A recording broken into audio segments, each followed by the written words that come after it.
Hi, everyone. Thank you for attending and staying late in the conference. It's a pleasure to be here. So can AI solve the low light and HDR challenge? So I think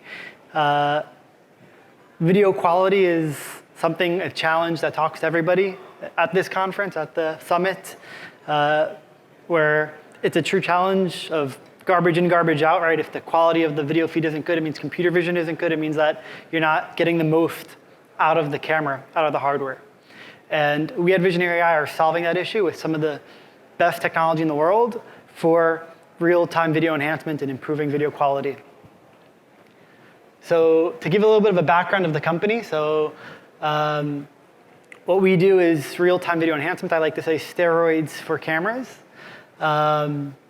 We have the world's first and only fully software-based ISP. So it's a soft ISP that uses AI to get the most out of the camera.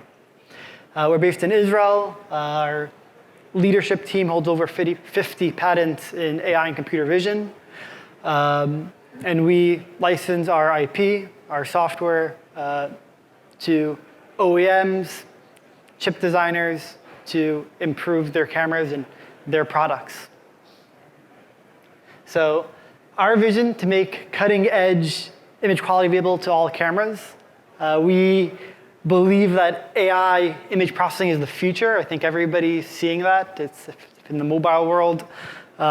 We believe that every camera in the world is going to have an AI chip on board. And those AI chips are going to get stronger and more powerful.